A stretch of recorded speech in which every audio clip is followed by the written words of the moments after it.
Okay, we are live. The day has finally come for our wonderful continuation of the SPD video series that has been really successful in sort of highlighting the high level things that we do and the wonderful people that are involved in the School of Professional Development.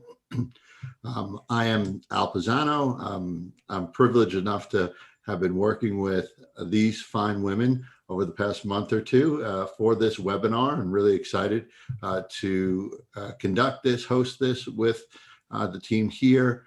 Women in STEM, how to thrive, flourish, and prosper in a COVID world and beyond. My first introduction will be Pat Malone. She is our Commander-in-Chief for the School of Professional Development. So we're appreciative that she is here. And then we'll go into some introductions and we'll get into some really wonderful conversation around women in STEM. So Pat, to you. Thank you, Al. Good morning, everybody, and thank you so much for joining us. We have a very interesting mix of people from our Women in STEM program, from the university, from industry at large and government. And we want to thank you all for joining us this morning. This is the first step back from the COVID pause in the Women in STEM initiatives that we're running at Stony Brook University. And we have seen more than ever the need for our connectivity and our humanness and our ability to relate to each other and do a tremendous amount of self-care as we try to navigate and support and lead the organizations that we're in. And women have been hit very heavy through COVID with childcare issues and work implications and everyone at home and all the other things that you all know about so well. So what I'd like to do is welcome you this morning to take a pause for yourself and take a breath and enjoy the conversation by our two stellar coaches and leaders, Catherine Mayer and Kathy Bernhardt, who have facilitated and driven the Women in STEM programs at Stony Brook now for up to 3 years. They're going to be sharing their perspectives and ideas about how we can maintain our self-care and our energy and how we can deal with what is a new normal environment. Not crazy about calling it that because we all know it changes expeditiously, but there is a sense now of hope and a reemergence and an opening up again that brings both exhilaration and anxiety. And so I think this is really very timely. So I turn it over to our leaders today, and I thank you all for joining us. Thank you for that, Pat. Really appreciate words of wisdom there. And so I want to also quickly introduce Karen. Karen, you want to just say hello to everyone here? Karen has been instrumental in putting this together, and we're so appreciative of her and her effort. Karen, welcome. Good morning, everyone, and thank you for joining us. So I'm going to turn it over. We'll do brief introductions, and then we'll get right into some great conversation. We'll start off with Catherine, a quick overview just to tell people who you are and how amazing you are. So go ahead, Catherine. Thanks, Al. So my background is as a former top-ranked amateur tennis player and tennis coach, and that actually brought me into work of wanting to continue coaching and work in a competitive environment. So that brought me to Wall Street. That's where I am now. I'm living in New York City, and spent about 15 years doing talent management roles at top Wall Street firms such as Goldman Sachs and Citigroup, and then started my own coaching and leadership development practice, really focused on men and women, but mostly on women to help them play a bigger game, to really help them thrive. And I love working in really highly competitive fields, such as investment banking, such as women in STEM, and have been really thrilled to be part of this STEM program for the last 3 years. So thank you. I'm thrilled to be here. And Kathy? Hi, good morning, everybody. And first, I just want to say how exciting it is to be back in the business of talking about women in STEM after our brief hiatus. It's good to be back on track again. The work that I do is similar to the work that Catherine does. Our practices are fairly similar, although we took very different paths getting there. I can't say that I'm a competitive athlete of any kind. I often refer to myself as a recovering human resources executive. And that's taken me on a path as a leadership development consultant and executive coach. The main areas of my work, in addition to focusing on women and women in STEM, have to do with succession planning, mentoring programs, identification and development of high potentials. And I've been involved with the Women in STEM Leadership Program since it was just an idea that Pat had. It's been very exciting to see how far it's come, and I look forward to see how far it's going to go. Thanks.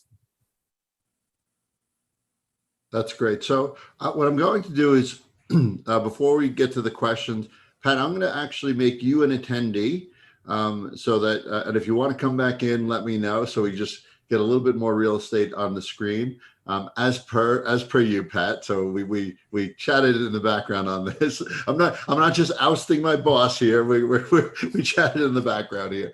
So Pat, I'll let you be an attendee so we get a little more real estate on the Zoom.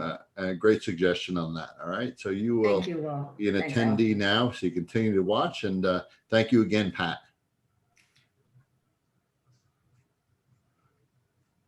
All right, let's see if Pat can go. There she goes.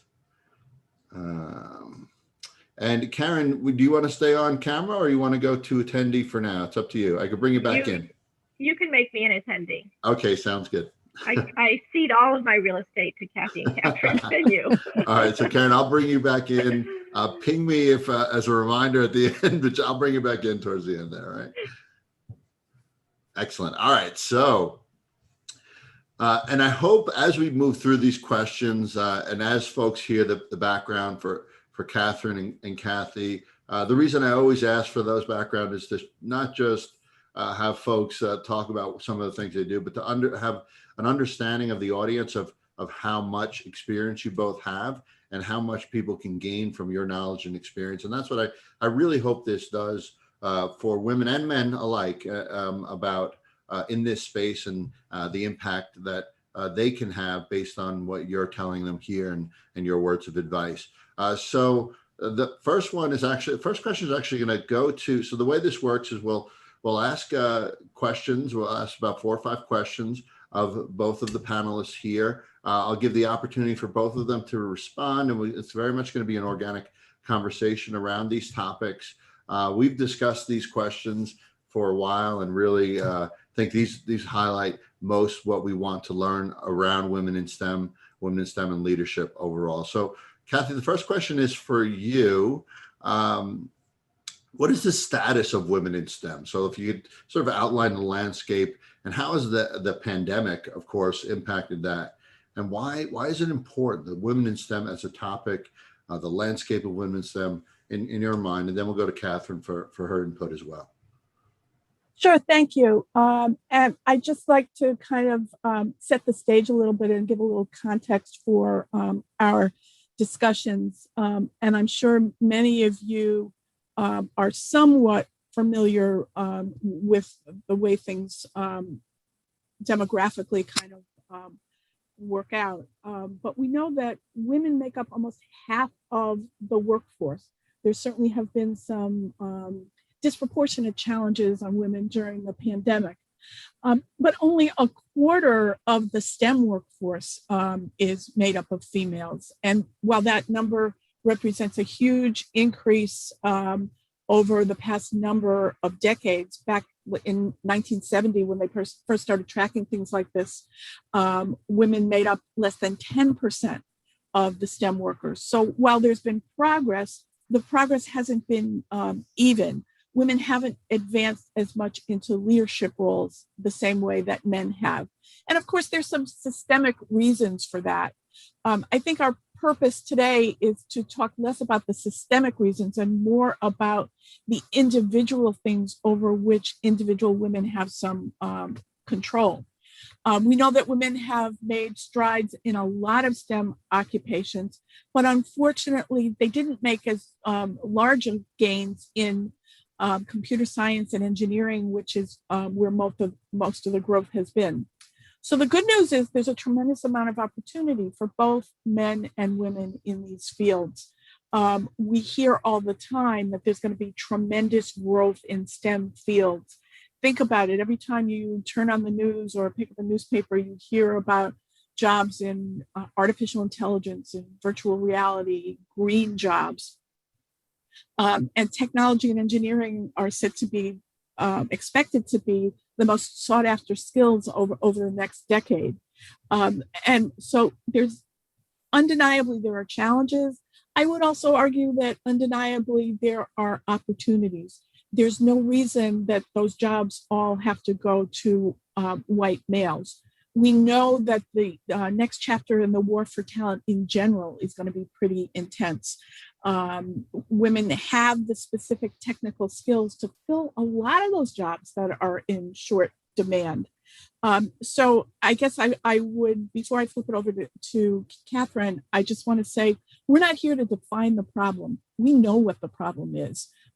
Most of us have lived our own versions of it, or certainly seen other people go through their versions of the challenges that kind of flow from some of those systematic obstacles. But we're here to talk about what we as individuals may do to catapult our careers forward over this period of huge opportunity, despite some of the obstacles. So we're going to talk about some of the strategies each of us as individuals can employ to overcome some of those obstacles. Great, Kathy, and I love the positive component you've brought up multiple times about that opportunity there as well. Catherine, to you, response. I think the only thing that I would add, and I think that was a fabulous sort of setting of the context, Kathy, is that, as you said, Kathy, I think there's so much opportunity now, and women are going to school, they're getting the technical training. The challenge is in keeping them there, right? And that's really what we're focused here is because I think one of the biggest challenges that I see in working with women in STEM is that what made you successful in school, getting those A's, is doing the really hard work, focusing on the facts, studying. All that helps you get A's. The challenge is that's not what's going to help you succeed in business, or even in working in a lab, a government lab. You need to actually flip it. You still need to focus on facts and doing a good job. And at the same time, you need to really focus on being politically savvy, building trust, different skills that most of you don't learn in school. So that's really what we're going to talk about today, because those are the key skills you need to thrive and grow your careers. Thank you, Catherine. I'd love to hear a little bit more from you, Catherine, on why is this? And it sounds like it should be obvious. And for the audience members, I realize the irony. I am a white male, so I realize the irony of me talking. But I want to be part of the solution, not part of the problem. So I've always been active in that space, and I will continue to be active in that space. Catherine, I'd love to hear a little more, like why is it so important to talk about this? And in my mind, it's obvious. In your mind and Kathy's mind, it's obvious. But for our audience, why is it so important, if you could? To talk about women in STEM overall. Why is overall. it such a really important piece? I mean, I think it's a really important piece because the field needs diversity, as you said, and joking. And what Al hasn't said is he does have a daughter that he wants to make sure has opportunities, right? So, I think it's really important because, what the world needs innovation, new ideas. And where does that come from? Diversity. Research shows that that's where the best ideas come, is from diversity. And if it's still, as Kathy said, a quarter of the women, quarter of STEM fields are just women, that's not going to cut it, right? We need greater diversity. So to me, why it's still really an important, critical conversation is how do we attract women to it and how do we keep them? And I think that's the big challenge is how do we attract them and giving women the skills to make sure that they're going to succeed. Thank you, Catherine. And that's in part why we want to do this, right? We want to get the word out, and we want to be the ones that push and hopefully inspire and help with that effort. So this next question, Catherine, is for you to start, and Kathy, you please chime in as well. So given the pandemic, and I know everybody's probably sick of talking about the pandemic, but the reality is it has impacted our lives greatly, right? Given the pandemic, what are the new rules for success in 2021 and beyond? And what do you want to keep and what do you want to sort of let go of from the pandemic? Because as devastating, as horrible as it was, there are certain things that came by the sort of the onset of this that were positive in nature, or things that can be leveraged in nature, right? So, Catherine, your thoughts on that, and then we'll go over to Kathy. Great. And I love how you said that there's certain things that we want to keep that is changes for the better. And one of the things I didn't say in my intro is that, I've been a competitive tennis player and I'm also what I call as a perfectionist in recovery, right? So part of the challenge is when you're really good at something at a young age and it defines you and it's all about doing things well. And prior to the pandemic, I prided myself in doing things well. I'd written one book, took me 5 years to write that. And I was just inches away from publishing the second book when the pandemic hit. I called my editor, freaked out and said, well, what should I do? And he's like, forget that. Take the ideas, publish an ebook in 3 months. Just do it fast. It doesn't have to be perfect.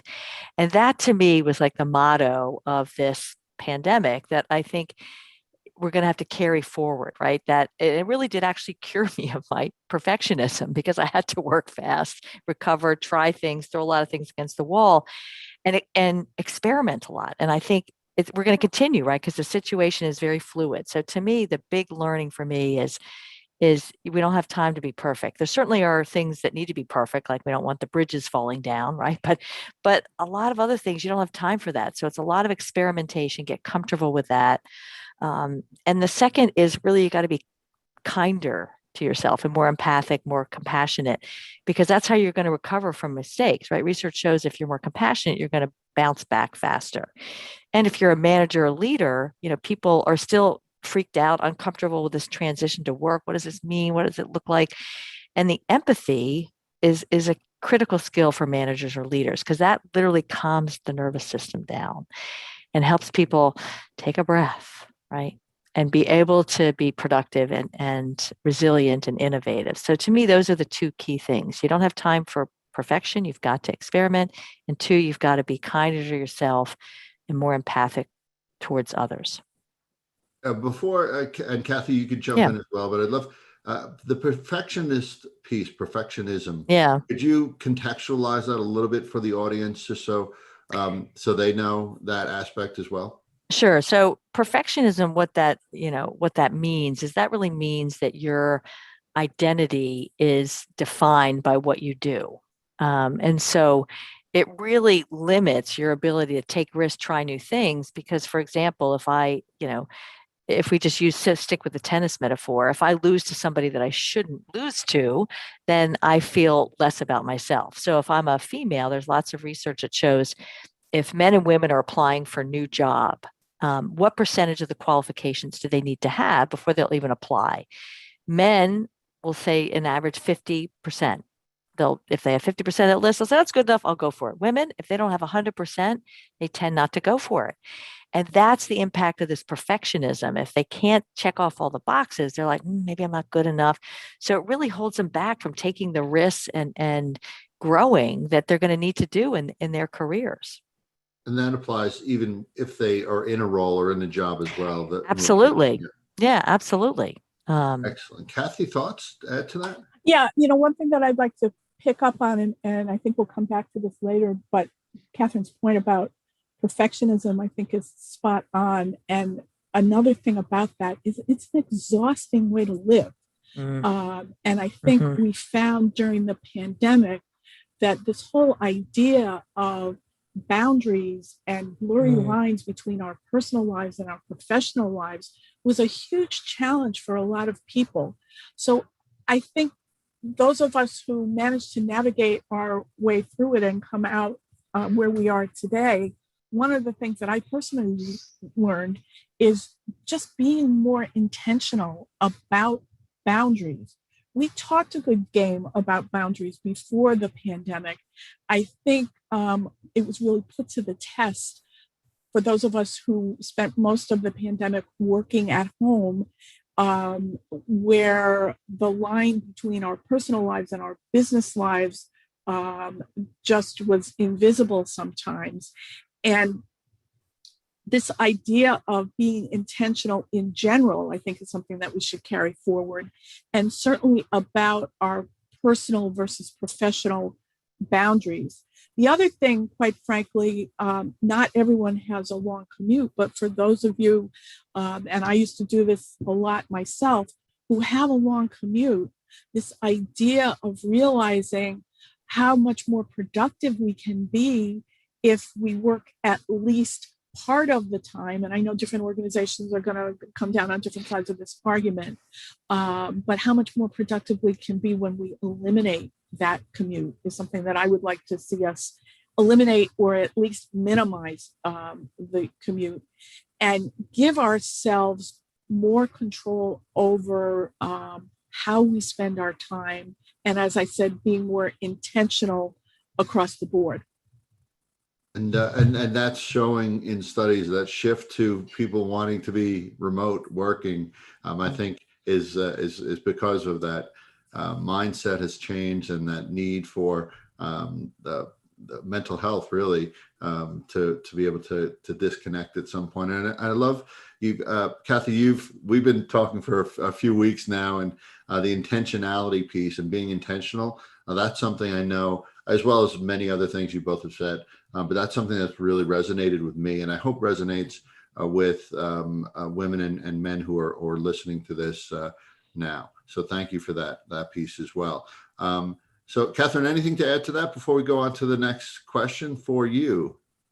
No, I just think that intentionality is, I think, is a great perspective, and it goes to the idea of experimenting. Is that one of the things I talk about? There's two mindsets around experimenting: driven to prove and driven to succeed. The driven to succeed people are the type that analyze the risk in advance and go step by step. The driven to prove people just jump right in. And the key is to know your approach and realize how can you maximize that comfort, and because you're going to have to get out of your comfort zone, probably for most of us more than we want. And the more intentional you can be about, okay, this is the way I like to do it, and that'll help you push out of your boundaries a little bit more. So I love that concept. And to me, it hones in on focus. It gives you something to focus on, and it gives you sort of an end point as well. In my mind, at least, that's the way I think about it. So, Catherine, for this next one is for you to start again, and Kathy, you can jump in. And you started to talk a little bit about this as well a little earlier on. But what holds women back, and how could you more effectively navigate the obstacles, build upon what you've learned, and sort of thrive and continue to grow in your career? And we've touched on some of this already, but there are other things as well that hold women back that I'd love to hear from you, and then and Kathy as well. Kathy. I mean, since we've already touched on the perfectionism, the thing I would move on, because that is a big deal. I just participated or attended a conference where a very senior executive female in financial services said the biggest key for women's success is don't be a perfectionist. So I think that's key. The thing I would focus on for women in STEM, and one of the elements we added that's part of the STEM leadership program, is on how to be organizationally savvy. And the big challenge for women in STEM is because they're so fact-based in their mindset, is that growing a career is the opposite. That you really need to focus on that trust is going to trump or override the facts, and that means that. So, for example, I'll give a specific example. I was coaching this woman. We'll call her Beth. She is a sort of a mid-level director in a large bank in technology, and she wants to get promoted. So we do a 360, we interview people around her, and the senior leaders say, we've heard of Beth, but we don't really know her. And their attitude was, if we don't really know her, she must not be that great. And that's the challenge. Even though she's achieved results, people don't know her. She didn't have the right relationships. And so what she really had to do is start building trust with some key visible leaders. And then, learning how to advocate for herself, which for most of us, especially women, it's that double bind thing. You don't want to look, talk about yourself like, oh, I'm wonderful. You can't do that. That's like self-promotion. It's more about self-advocacy, meaning saying, okay, here's what I've done. I've done this. And we, the team, have done this. So you need to do, so what Beth had to learn to do was, share some successes. Here's what I've done. And here's how we've also done this. And then she also had to ask for help, which is, how do you build trust? You build trust by, yes, achieving results and building relationships, which is also partly, asking for help. And once she started doing that, beginning with people that she trusted, sharing some results, giving other people credit along with herself, and also expanding her network. She had to get involved in something bigger than herself. They had a big charity at this organization, so she got involved in that. So, I mean, those are the key things, is that you've got to really realize that it's about relationships and building trust, and facts are not enough.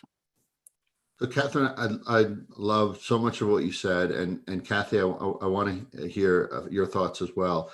But I'd love for either you or Kathy to sort of differentiate for the audience the advocacy piece, Mhm, self-advocacy. mhm. How is that different for a man versus a woman? Like, what are there challenges? I know there are challenges, but if you could explain like a little bit of the differences of self-advocacy and getting yourself out there and sort of, like you said, being confident, but not like seeming arrogant or like too pushy. And I know that's a different line for men and women. And I'd love to hear your thoughts on that piece. It shouldn't be a different line, but it is, right? So thoughts on that, and Kathy, please add as well. Hey, Kathy, do you want to answer that? Do you want to? Yeah, one thing Go that I for would throw out, and I'm sure you'll build on it. One thing that I read years ago that has always stuck with me is that men and women use their networks differently.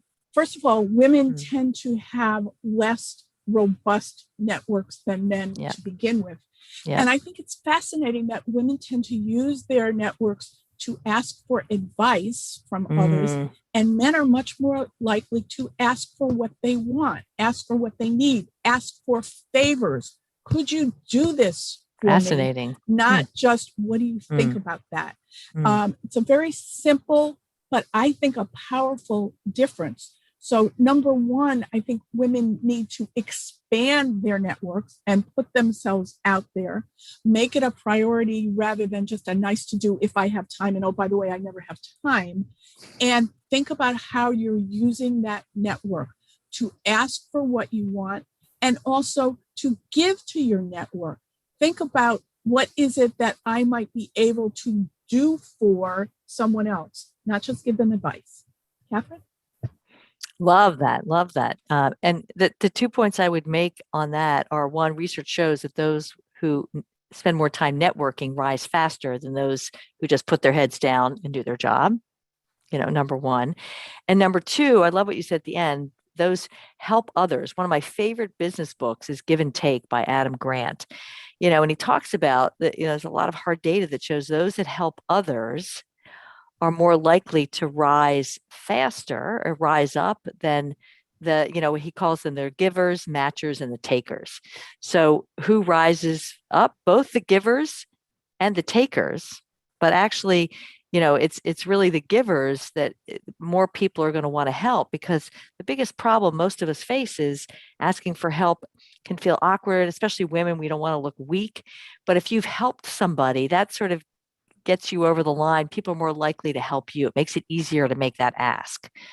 So to me, those are the big things. And women usually want to help. I mean, I know that's a stereotype, but women usually don't. It's just that, as you said, Kathy, they don't ask for what they want. And I think that's the key.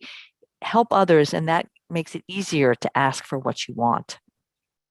The other thing I would add to that, we're talking about our networks, but also in terms of self-advocacy within our roles, we shouldn't assume that the people we work for know what our career aspirations are. We need to tell them. We need to be very explicit about where it is we would like to be in the future, the path that we would like to follow to reach our ultimate career goals. And sometimes, whether it's unconscious bias or similar to what Catherine said, people are just not visible enough. Our names are not considered for roles that we would be interested in, roles that we would probably perform very well in, because people either make the wrong assumptions about us or just aren't aware that we would be strong candidates. So it's another variation on be clear about what you want and make sure that decision makers know precisely what that is. And I think I do know the answer to this, but I want to ask this anyway.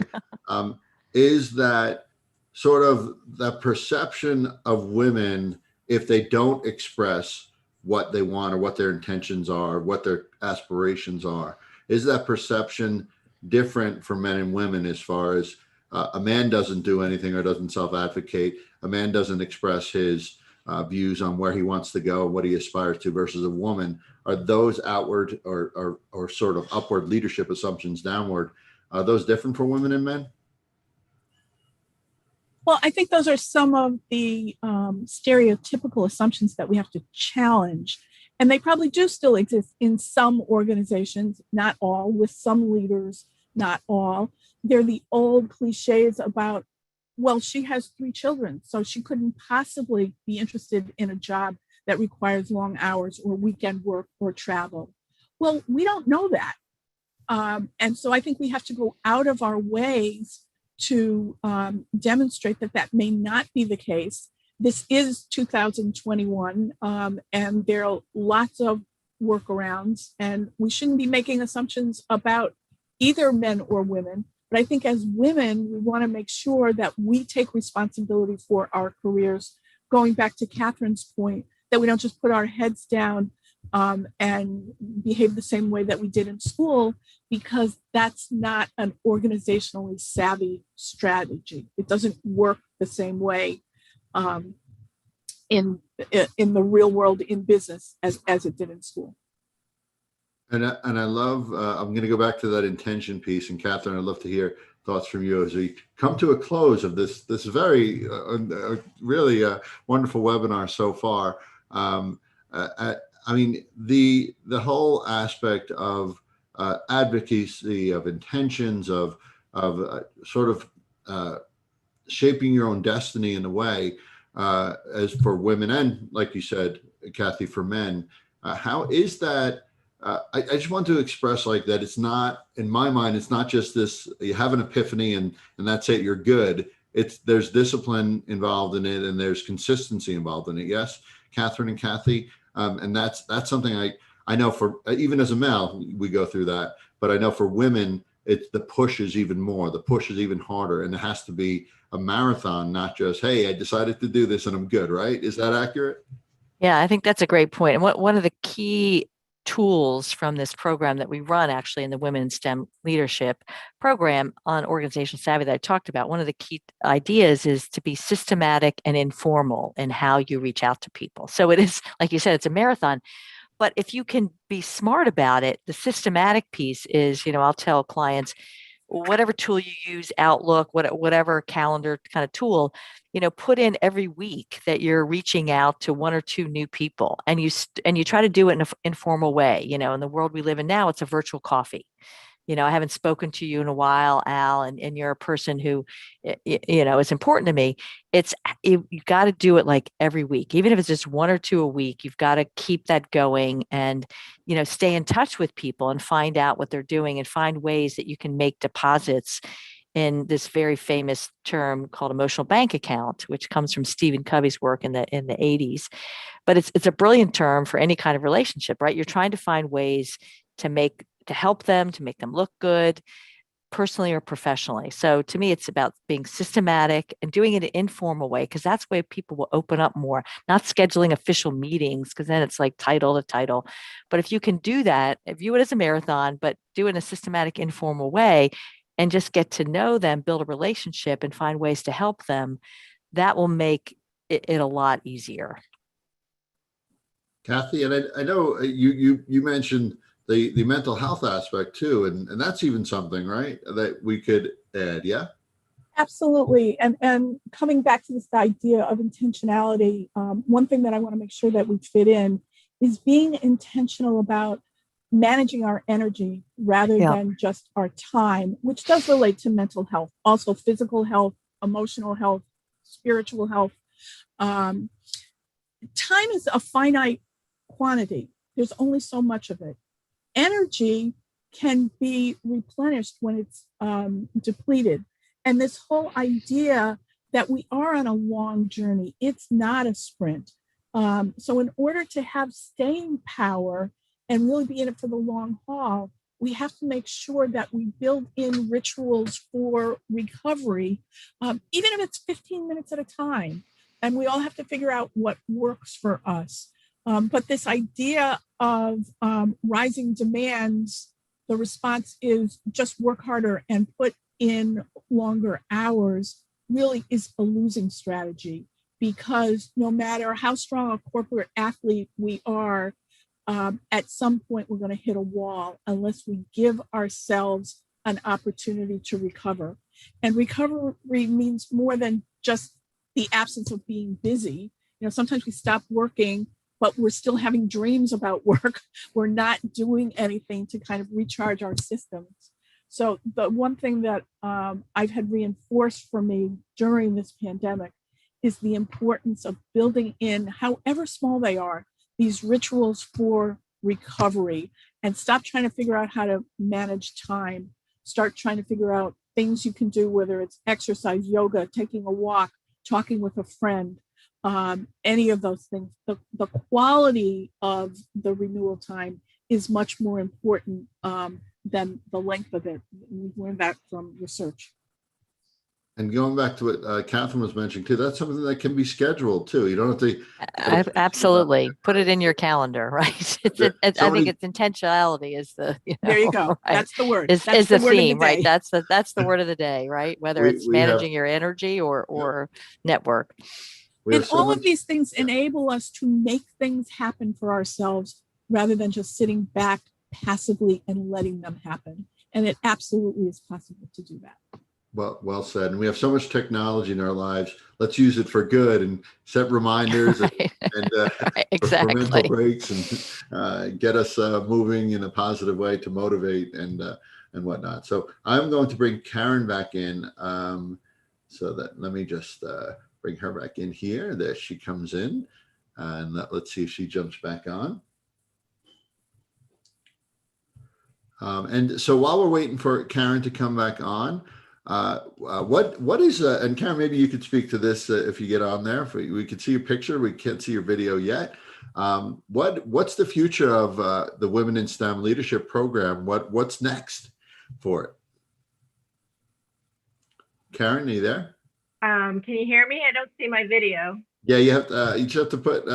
Let's see if we can get your video on. We may be only able to hear you bringing it back in here, but go ahead, Karen. We can hear you. Okay. Well, thank you. Thank you very much, and thank you, Kathy and Catherine, Al, for this very relevant and important conversation. I know I learned a lot of things listening to you as well.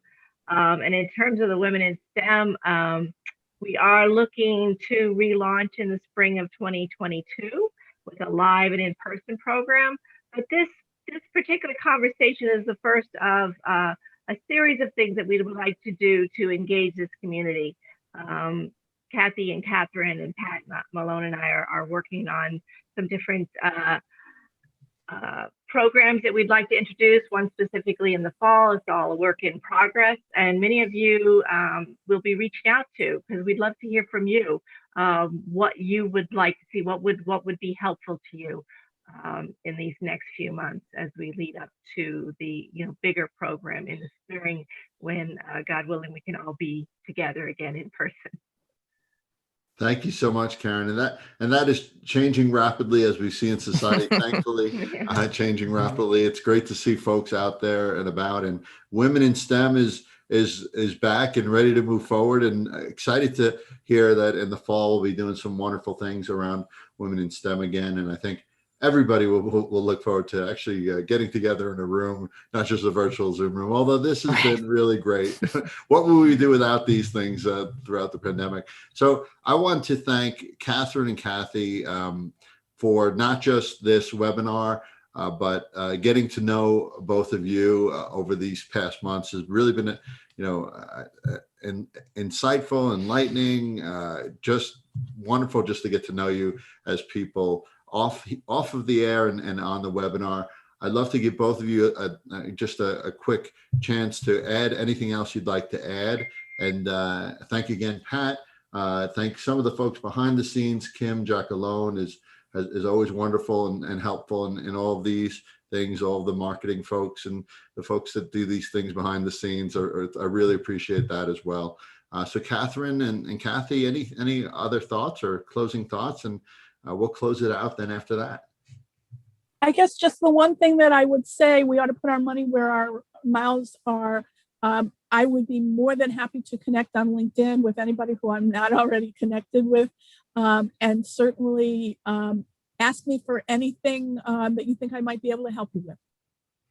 That is wonderful. And if you could, we could put that in the chat, or we could put it in the follow-up. A few people asked, I want to hear from Catherine as well, but a few people asked, this is obviously live, but it is something that will live on. So please share and share and share. And you could watch again after. I know I got some wonderful insights from these two fine women, but I know if we go back again, we'll hear things that we did not hear the first time. So watch it again, but also share with your friends, family, co-workers, and hopefully you can get out of this again watching it, or just watching it for the first time, those who weren't able to watch it live. Catherine, any thoughts? Yeah, I mean, I would just echo that. I would love for people to reach out on LinkedIn as well. And if we can be helpful, I would love that. And, and the final thought I would just say on this intentionality is, is give yourself a break, right? That we've been through a lot, things are changing. Practice self-compassion. That's what I've seen time and time again, just helps you adjust, be kind to yourself, do the self-care. Because that really is probably one of the biggest gifts that can give you the energy to keep adapting and changing. Thank you so much. Thank you. Karen, any other thoughts? No, I'd just like to thank everyone again for joining us. Great. This has been really Thank you so much, everyone. I'm